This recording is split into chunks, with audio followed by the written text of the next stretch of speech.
Assalamualaikum warahmatullahi wabarakatuh. Sebelumnya perkenalkan, nama saya Dimas Fauzan Widamara dari Teknologi Rekayasa Otomasi Sekolah Vokasi Universitas Diponegoro dengan NIM 3 digit terakhir saya 029. Pada mata kuliah praktikum mesin-mesin listrik pertemuan pertama, saya di sini membuat video terkait penjelasan dasar dari motor AC, motor DC, kemudian motor BLDC, trafo, serta kontaktor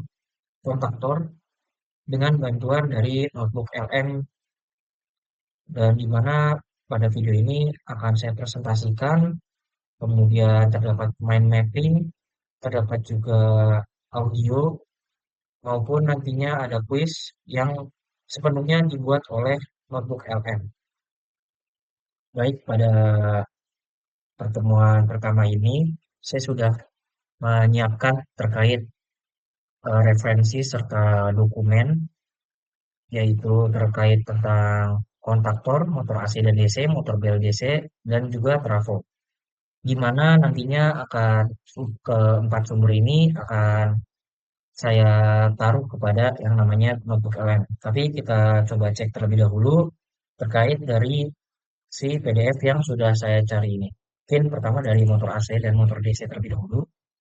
Di mana motor AC dan DC di sini saya ambil PDF-nya menjelaskan terkait motor listrik, kemudian motor DC arus arah dan motor AC arus bolak-balik. Bisa dilihat terlebih dahulu pada PDF-nya, di mana ia menjelaskan terkait karakteristik, definisi, jenis-jenis, serta yang namanya kekurangan maupun kelebihan, dan perbandingan terkait dari motor AC dan DC, dan di akhir adanya kesimpulan. Kita lanjut cek motor BLDC, di mana motor ini adalah motor DC tanpa sikat ataupun disebut pada umumnya itu motor brushless DC motor, adalah suatu jenis motor sinkron, yang artinya medan magnet yang dihasilkan oleh stator dan medan magnet yang dihasilkan oleh rotor berputar di frekuensi yang sama. Nah, ini adalah penjelasan pada sumber terkait. Kita bisa scroll-scroll lagi, di mana rumusan masalahnya terkait ada mengapa brushless DC motor digunakan pada mobil listrik, kemudian bagaimana cara kerjanya, mengapa lebih efisiensi, kemudian juga dilihat dari yang namanya kekurangan maupun kelebihan dari brushless DC motor ini. Ini sangat lengkap dari referensi yang sudah saya temukan di internet. Selanjutnya pada trafo terlebih dahulu. Pada trafo di sini terdapat prinsip kerja transformator, adapun ada landasan teori bahkan sampai ke perhitungannya. Kemudian juga ada yang namanya alat dan bahan terkait dari praktikum untuk yang namanya menganalisa terkait trafo. Selanjutnya ada pula yang terakhir kontaktor, di mana kontaktor sendiri adalah jenis saklar yang bekerja secara magnetik, yaitu kontak bekerja apabila kumparan diberi energi. Kemudian di sini di PDF ini dijelaskan terkait yang namanya karakteristik dari kontaktor, aplikasi dari kontaktor. Selanjutnya di sini juga ada diagram, dan di sini dijelaskan pula terkait perbedaan dari relay dan kontaktor itu sendiri. Kemudian di sini ada pin output input dari diagram ataupun datasheet kontaktor yang diberikan pada PDF ini sangat lengkap. Nah, kemudian juga diberikan yang namanya simbol NONC dan sebagainya yang terkait dengan kontaktor. Nah, di sini kan adalah banyak terkait definisi, karakteristik dan sebagainya. Maka di sini saya ingin mengajarkan kalian bagaimana meringkas ataupun merangkum agar mudah dipahami menggunakan bantuan notebook LM dari referensi PDF yang sudah saya temukan di internet. Jadi kita langsung saja masuk ke notebook LM. Ini saya sudah masuk ke dalam notebook LM, di mana saya sudah memberikan referensi yang sudah saya tadi cari di internet, di mana ada 4 referensi PDF. Sudah saya masukkan di sini, dan saya sudah membuat yang namanya presentasi. Mungkin akan saya jelaskan presentasi ini, dan ini presentasi pure full dibuat oleh yang namanya notebook LM. Yang pertama, notebook LM di sini membuat cover, yaitu terkait dasar sistem kendali dan mesin listrik, panduan visual komprehensif, komponen, proteksi, dan transformasi daya elektromagnetik, mekanik, sorry. Lanjut, rangkaian pengendali kontrol ataupun kontrol sirkuit, di mana arusnya itu kecil, 1 ampere hingga 5 ampere. Tegangannya diberi variabel 24 volt, 100, 110 volt, 220 volt. Pada komponen ada namanya push button, timer, coil relay, MCB satu fasa. Fungsinya adalah memberi perintah, logika waktu, dan sistem keamanan yang berlapis. Nah, di sini juga ada yang namanya rangkaian utama ataupun power circuit, di mana arusnya besar 10 ampere, 25 ampere, hingga 50 ampere. Tegangannya pun sangat tinggi, yaitu sekitar 3 fasa, 380 volt. Komponennya ada pun kontak utama, kontaktor, thermal overload, MCB 3 fasa, dan motor listrik. Fungsinya sendiri adalah menyalurkan daya aktual ke beban yang berat untuk melakukan kerja yang mekanis. Nah, di sini pun ada namanya anatomi dari kontaktor magnetik, di mana notebook LM sendiri memberikan visualisasi yang sangat jelas, bisa dilihat dari video. Yang pertama di sini ada yang namanya coil elektromagnetik ataupun A1, A2, dan sebagainya. Jantung bergerak, jantung penggerak, sorry, diberi tegangan agar menjadi medan magnet, beroperasi aman pada 85% hingga 110% dari tegangan nominal. Selanjutnya ada kontak utama yaitu 1-2, 3-4, 5-6. Nah, itu tuh sirkuit tenaga di mana saklar raksasa untuk menyalurkan daya, beban besar, motor 3 fasa, memutus arus besar tanpa rusak akibat percikan yang terjadi. Dan yang terakhir ada kontak bantu 13-4, 21-22, yaitu sirkuit logika. Digunakan untuk indikator lampu, kuncian interlock, dan logika pengendali. Lanjut, di sini ada logika biner dari pun kelistrikan, yaitu NO dan NC, di mana NO adalah kondisi normal, dia di mana kondisi ini normally open ataupun terbuka. Jadi ketika bekerja, dia menutup ataupun dia mengalirkan suatu arus. Dan ada namanya normally close. Pada normalnya dia tertutup, tapi ketika kondisi bekerja dia terputus. Itu terbalikan dari normally open. Selanjutnya, ini ada matriks perbandingan dari relay dan kontraktor.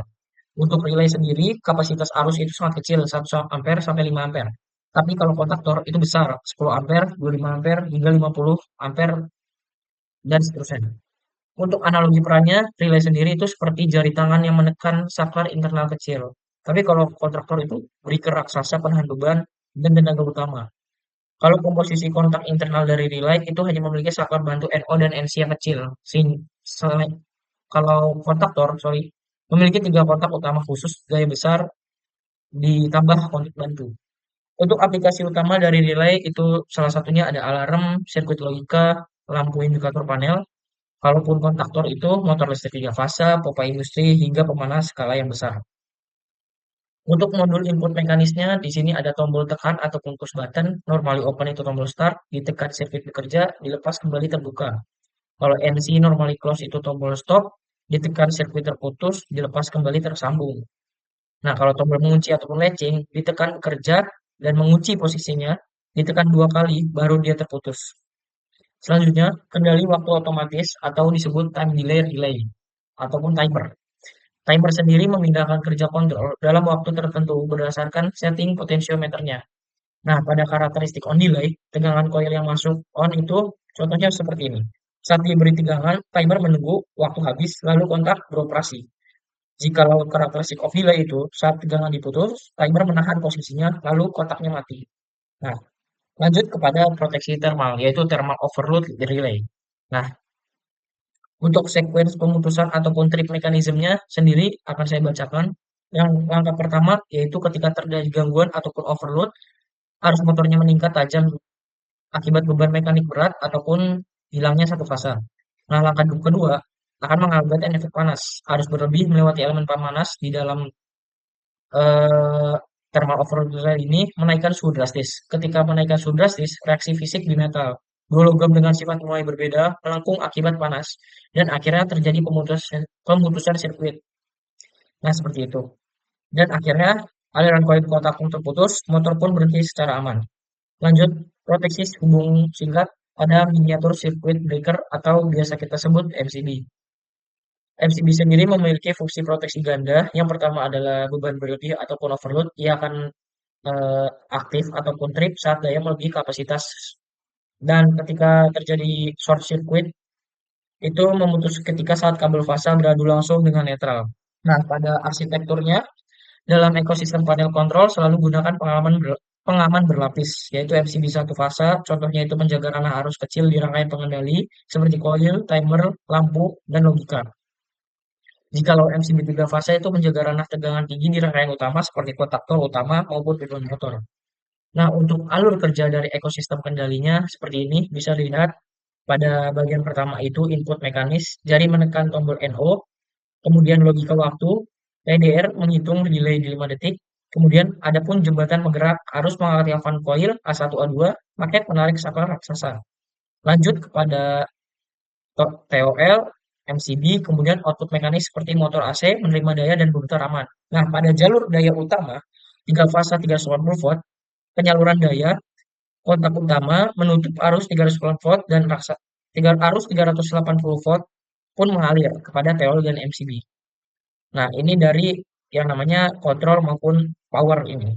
Lanjut, kita lanjut kepada mesin elektromekanik, yaitu dasar motor listrik. Yang pertama, stator. Bagian statis yang menciptakan medan eksternal, utara dan selatan. Dan yang kedua itu adalah rotor, elektromagnet konduktor berputar yang diiringi arus di tengah motor. Yang ketiga ada sikat, sikat brushes dan komutator. Titik kontak listrik mekanis membalikan arah arus secara tepat agar putaran terus berlanjut searah. Percikan panas ini sering terjadi di titik gesek. Sering terjadi di titik gesek ini, sorry. Lanjut. Nah, ada namanya motor AC dan motor DC. Ini bedanya pada arus bolak-balik dan arus arah. Nah, pada karakteristik arusnya, arah arus pada arus bolak-balik itu secara persen 50 sampai 60 siklus per detik ataupun hertz. Transmisi dayanya sangat efisien dengan kerugian rendah untuk pengiriman jarak jauh menggunakan trafo. Dan prinsip motor induksinya mengandalkan medan magnet berputar, harus diinduksi pada rotor tanpa kontak fisik langsung, konstruksinya pun tangguh, minim perawatan karena tanpa sikat.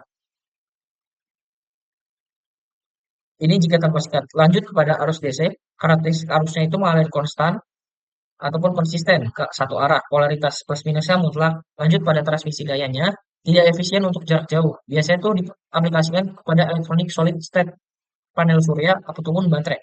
Nah, prinsip motornya itu membutuhkan sikat mekanis dan membutuhkan kontaktor untuk membalik polaritasnya. Kontak gesek menyebabkan aus, percikan api, dan butuh perawatan yang rutin. Seperti itu. Lanjut pada transformasi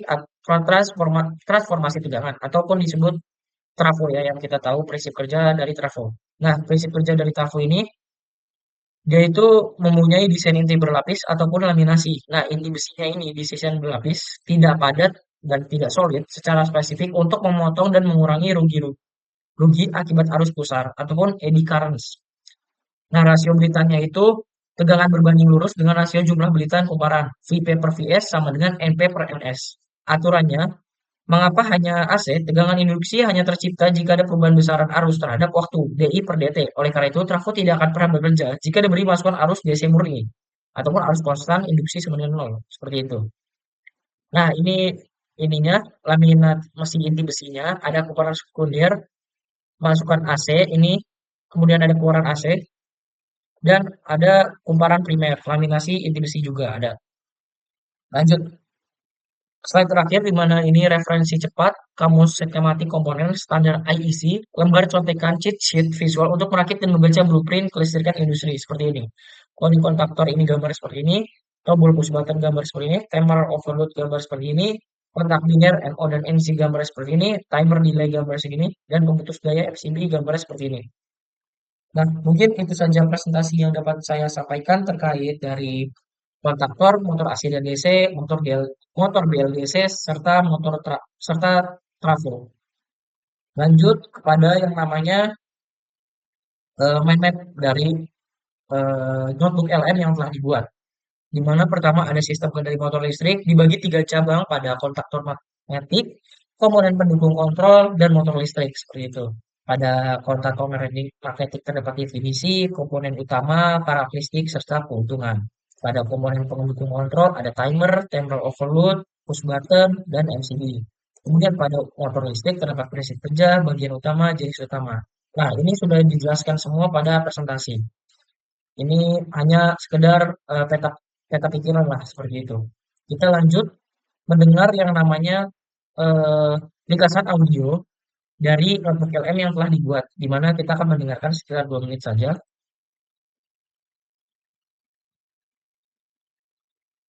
Oke, mari kita mulai penelusuran dalam kita kali ini. Coba kebayangkan lagi, berdiri di lantai pabrik yang super besar ya. Iya, lantai pabrik yang isinya mesin-mesin raksasa. Benar banget. Nah, terus Anda disuruh menyalakan mesin produksi yang tegangannya itu luar biasa tuh. Kira-kira Anda mau nggak narik tuas saklar manual raksasa pakai tangan kosong? Wah, ya jelas nggak mau lah. Itu sih cari mati namanya. Percikan apinya bisa nyambar kapan aja kan? Setuju. Secara insting kita pasti pengen berada sejauh mungkin dari titik tegangan tinggi itu. Nah, justru itu misi kita di sesi kali ini. Lewat dua sumber ya, ada dokumen kontaktor dan PDF dan dokumen motor AC dan DC.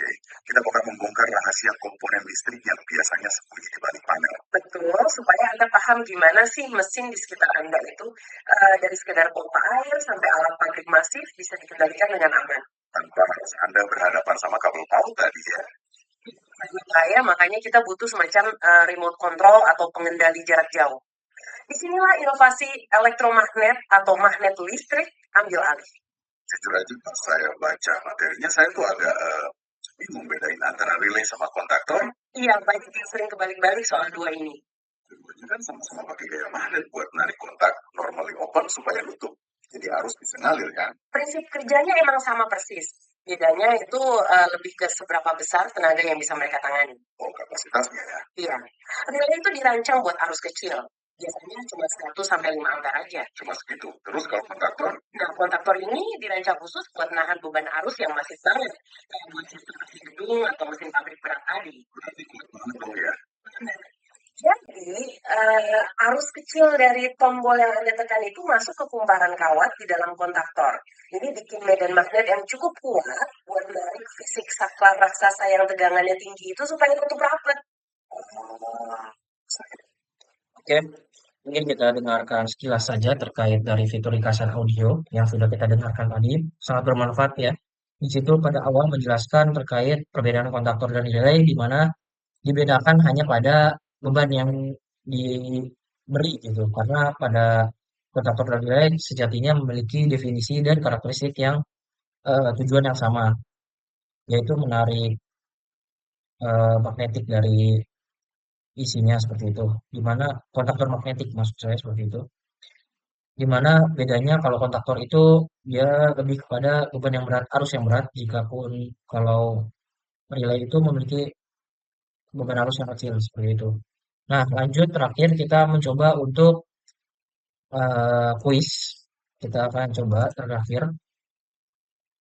Di sini ditanyakan berdasarkan definisi dari NEMA, apa fungsi utama dari sebuah kontaktor magnetis? Oke, kita akan menjawab yang A yaitu melindungi rangkaian.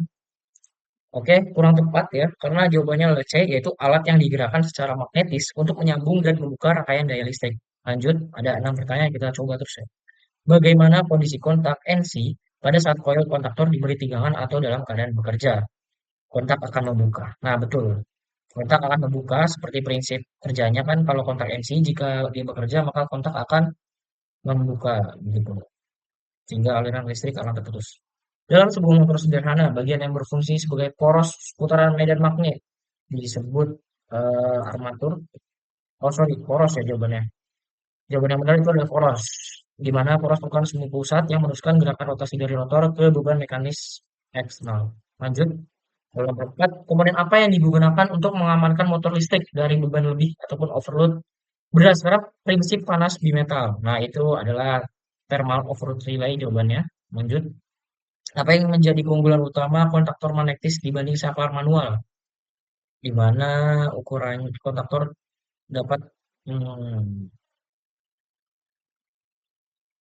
eh, nah, jawabannya adalah B ya, memungkinkan operasional jarak jauh dan meningkatkan keamanan operator. Lanjut. Saat melakukan pemeriksaan rutin pada motor DC, apa yang menandakan bahwa sikat memiliki kontak yang baik, yaitu Jawabannya adalah wajah sikat tampak mengkilap ataupun terpoles. Permukaan yang mengkilap menunjukkan sikat bergeseran secara merata dan melakukan kontak listrik yang optimal dengan komutator. Oke, selesai. Mungkin di situ saja terkait penjelasan dari 4 referensi yang sudah saya beri, di mana ada motor AC, motor DC, kontaktor, dan motor BLDC yang saya taruh di notebook LM dan di mana ia membuat presentasi yang sudah saya jelaskan. Ia sudah memberikan ringkasan audio yang sudah kita dengar, serta sudah yang namanya memberikan kuis yang sudah kita jawab gitu. Mungkin itu saja video pada pertemuan pertama kali ini. Jika ada yang ingin ditanyakan boleh komen, jika eh, suka boleh subscribe ataupun like. Mungkin itu saja. Terima kasih. Wassalamualaikum warahmatullahi wabarakatuh.